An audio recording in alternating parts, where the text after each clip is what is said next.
एक दिन की बात है। एक साधु गांव के बाहर वन में स्थित अपनी कुटिया की ओर जा रहा था। रास्ते में बाजार पड़ा।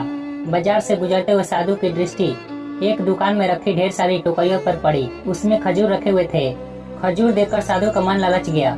उसके मन में खजूर खाने की इच्छा जाग उठी, किंतु उस समय उसके पास पैसे नहीं थे। उसने अपनी इच्छा पर नियंत्रण रखा और कुटिया चला गया।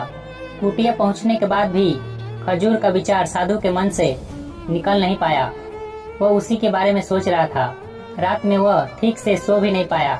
अगली सुबह जब वह जागा तो खजूर खाने की इच्छा की पूर्ति के लिए पैसे की व्यवस्था करने के बारे में सोचने लगा। सूखी लकड़ियां बेचकर खजूर खरीदने का लायक पैसों की व्यवस्था हो जाएगी।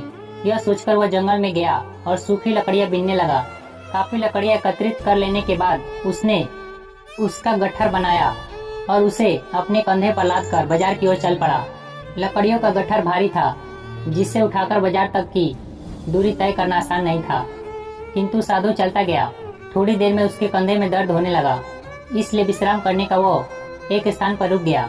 थोड़ी देर विश्राम कर वह पुनः लकड़ियां उठाकर चलने लगा। इसी तरह वह रुक रुक कर किसी तरह वह लकड़ियों के गट्ठर के साथ बाजार पहुंच गया। बाजार में उसने सारी लकड़ियां बेच दी। अब उसके पास इतने पैसे इकट्ठे हो गए जिससे वह खजूर खरीद सके। वह बहुत प्रसन्न हुआ और खजूर की दुकान में पहुंच गया।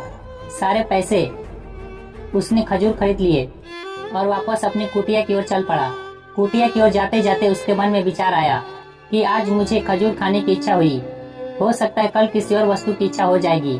कभी नए वस्त्रों की इच्छा जागेगी, तो कभी अच्छे घर की, कभी स्त्री और बच्चे की, तो कभी धन की।